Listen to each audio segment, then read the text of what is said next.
Alors, on vient donc, Maha, à discuter du thème lequel on avait annoncé tout à l'heure. Il s'agit donc de cette expédition glorieuse, cette expédition qui vient de relater une nouvelle découverte, celle de la nécropole, justement, de ce scribe royal, une délégation qui a été menée par Dr Aoula El-Ghizaoui, qui est chef de la mission, mais aussi qui était donc la directrice du département d'archéologie à l'université, je pense, du Caire.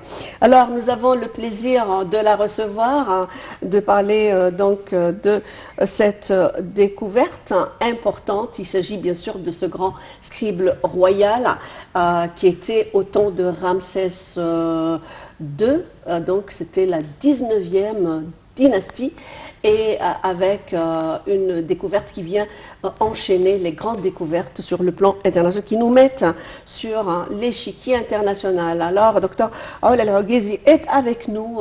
Nous avons le plaisir de la recevoir. Bonjour, docteur. Bonjour, bonjour, parlez-nous un petit peu de l'importance historique que revêt donc ce scribe royal.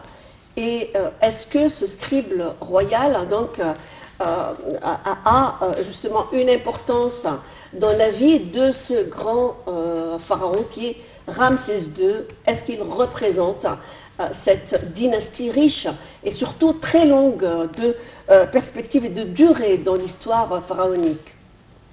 Oui, ce Bahamiyad, propriétaire de cette tombe, il n'est pas seulement un scribe royal, mais il est responsable de l'approvisionnement de toute l'Égypte.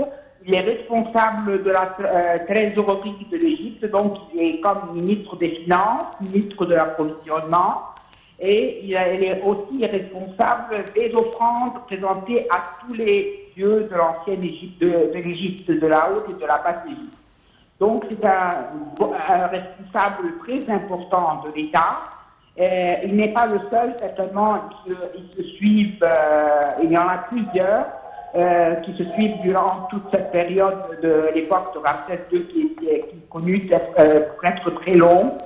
Sa tombe à Saqqara n'est pas la seule tombe des responsables de l'époque de Ramsès II, c'est toute une nécropole de l'époque de Ramsès II. Il y a des hommes militaires, il y a le maire de Memphis, il y a plusieurs tombes très importantes que nous avions déjà découvertes les saisons précédentes. Cette nouvelle tombe, elle est encore une partie de la tombe a été découverte, mais pas tout entière. Certainement, ce qui est beau et nouveau dans cette tombe, les scènes des porteurs d'offrandes sur une base de plâtre en couleur, non pas gravée, mais dessinée et coloriée, avec de très beaux détails de l'art du temps de Ramsès II, qui est connu pour être vraiment une petite merveille. C'est-à-dire, l'art, à ce moment-là, était au sommet de l'art égyptien. Oui, Madame Aoula El-Ghizaoui, on aimerait en savoir plus sur l'importance de ce fonctionnaire. Un fonctionnaire, d'habitude, nous savons que ce sont les rois, les seigneurs qui ont droit à de tels honneurs. Pourquoi est-ce que ce fonctionnaire a eu cette importance? Non, c'est pas. Les rois ont différents genres de tombes. Ils ont des tombes comme celle de la vallée des rois, de grandes tombes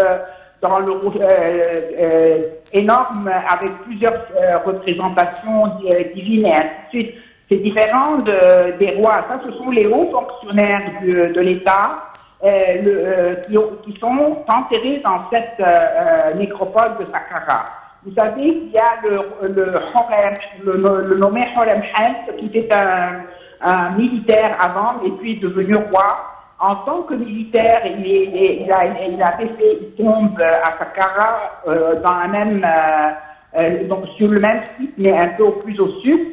Et quand il est devenu roi, il a fait une seconde tombe là où il a été enterré à Thèbes. Mais les grands fonctionnaires, les hauts fonctionnaires de l'époque de Ramsès II sont tous enterrés à Saqqara parce que la région de Saqqara ou Memphis, c'était une région entre le sud et le nord, parce que vous savez qu'à cette époque, il y avait des expéditions militaires qui passaient par l'est, par les frontières est du pays. Donc, il fallait qu'ils soient plus près des frontières. Donc, ils avaient durant l'époque de Ramsès II, il y avait la nouvelle capitale qui s'appelait Père Ramsès, qui était sur le territoire est du pays, et en même temps, ils étaient plus proches de Saqqara, plus proches de Memphis, donc ils étaient enterrés et incisés à Memphis et enterrés à Saqqara. Mais nous avons plusieurs autres très importantes personnalités. Il y a un nommé Yoski qui était grand homme militaire qui a participé avec Ramsès II ou bien avec son père, c'était le premier dans des conquêtes dans la région de la Syrie et Palestine. Donc, il était un grand militaire, toute sa famille est connue, et peut-être que ce dernier, Tahemouya, serait aussi de la même famille que ce Yorki. Donc, c'est toute une famille, peut-être, de grands militaires qui sont de la même période. Alors, docteur Olal El-Aguizi, le personnage du scribe dans l'histoire, dans le patrimoine, je viens de lire sur le plan, donc en matière d'archéologie, et quelque chose est une attribution glorieuse. Il y a même des pharaons qui se sont attribués le rôle de scribe royal. Donc, c'est quelque chose un peu de semi-divin. Mais avant de parler de ça, si vous voulez, je voudrais parler des missions justement archéologiques que vous menez. Et vous avez eu à votre effectif plusieurs découvertes qui ont été donc saluées sur le plan international. Vous pouvez un petit peu nous parler de vos travaux en matière de découverte archéologique pour ces 2 ou 3 dernières années? En tant qu'université du Caire, faculté d'archéologie, j'ai commencé mes fouilles à Saqqara depuis 2005, donc ça fait plus de 15 ans que nous travaillons sur ce site. C'est comme un site très riche, donc nous avons découvert depuis 1984, il y avait un autre professeur de la faculté qui avait fait déjà des découvertes sur le site, à peu près 35 tombes. Maintenant, depuis que nous avons commencé, nous avons à peu près découvert 5 ou 6 tombes déjà. Elles sont toutes de la même époque. Elles ont les tombes de Saqqara sont du style qu'on appelle les tombes temples, parce qu'elles ressemblent aux temples égyptiens du Nouvel Empire à Thèbes. Ils ont une entrée en forme de pylône, ils ont une grande cour, une seconde cour péristyle, et puis un sanctuaire de 3 chapelles pour les rites divins et les rites funéraires que l'on présente aux propriétaires de la tombe. Donc, ces tombes-là sont surtout très importantes parce que les représentations et les scènes qui s'y trouvent sont très belles, avec un art superbe, et en même temps, elles sont pleines de textes qui nous aident à connaître beaucoup de choses concernant l'histoire, l'art et les conceptions religieuses de cette époque. Et les dieux, parce qu'il y a toujours des offrandes qui sont présentées au dieu de la nécropole, le dieu Ptah, le dieu Osiris, et le dieu Rahor Asti, le dieu du soleil. C'est très important de tous les points de vue des études archéologiques, que ce soit de l'histoire, que ce soit de l'art ou bien de la langue ancienne égyptienne.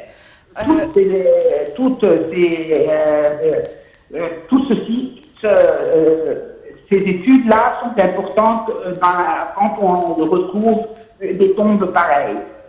Et certainement, beaucoup de ces tombes-là avaient été encore à la surface durant le 19e siècle.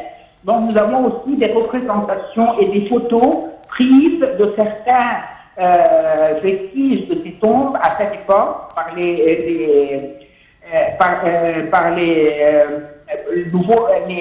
expéditions de ce temps-là, les Français qui sont venus sur le site, ils ont pris des photos et ces photos, ils les ont gardées dans des archives, donc nous les avons, nous pouvons comprendre comment se présentait ce site-là au XIXe siècle.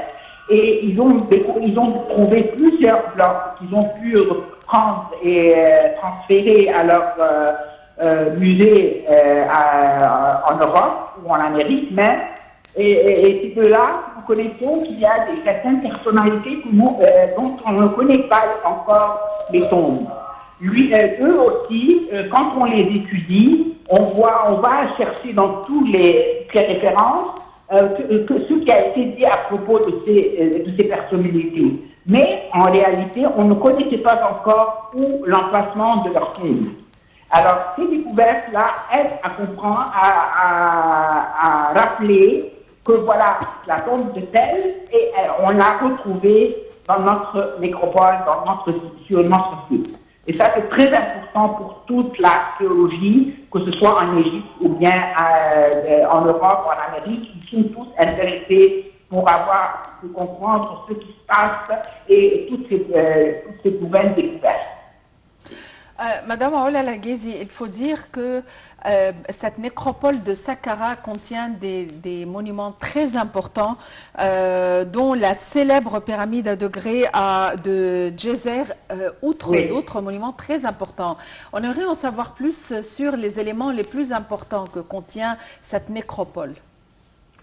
Saqqara, certainement, a été l'emplacement des tombes des rois de la première et seconde dynastie, l'époque Tinite, que nous appelons l'époque Tinite. Et puis, à l'époque de l'Ancien Empire, la première pyramide à degrés, c'est celle de Djeser, certainement c'est la plus connue. Et puis, après ça, nous avons aussi les tombes des rois de la 5e et de la 6e dynastie, comme la pyramide du roi Ounas de la 5e dynastie, et qui comporte les premiers textes religieux inscrits sur les parois de la chambre funéraire à l'intérieur de la pyramide, qui sont connus par les textes des pyramides. Et c'est pour ça que Saqqara est très importante, parce qu'elle est connue par sa première pyramide à degrés et les premiers textes des pyramides à l'intérieur de la pyramide du roi Ounas. Après, aux époques antérieures, nous avons aussi des rois de la 6e dynastie qui ont copié ces textes des pyramides à l'intérieur de leurs monuments. Et puis, finalement, les grands dignitaires de l'époque de la 5e et de la 6e dynastie sont aussi enterrés à Saqqara, à côté des tombes de leurs rois. Et finalement, au Nouvel Empire, ce qui a de nouveau, c'est que les nécropoles des grands dignitaires sont séparées des tombes de leurs rois. Docteur Aoula Laghezi, ce fut un honneur de vous recevoir ici à bord. Vous avez vraiment illuminé cette tribune. Vous qui êtes à la tête de cette mission archéologique qui est devenue aujourd'hui l'image de l'archéologie égyptienne, qui est juste comme ce fut donc pour toutes les missions archéologiques mondiales. Vous êtes donc à la tête de cette mission archéologique. Merci pour ces découvertes exceptionnelles. Vous qui êtes chef de la mission archéologique, donc qui a fait cette découverte et d'autres découvertes, vous êtes aussi l'ex-chef du département d'archéologie à l'université du Caire. Merci pour votre effort et vous avez mis en avant, je veux dire, la force des Égyptiens en matière aussi d'archéologie et surtout pour rendre hommage et honneur à toute cette civilisation qui ne finit pas de dévoiler ses secrets, justement. Effectivement, donc avec cette merveilleuse nouvelle de fouille et cette découverte, un travail colossal qui a commencé depuis des décennies, eh bien, nous parvenons au terme de cette édition quotidienne de Bonjour l'Égypte. Merci de l'avoir suivi. Très bonne fin de journée à tous et à la prochaine.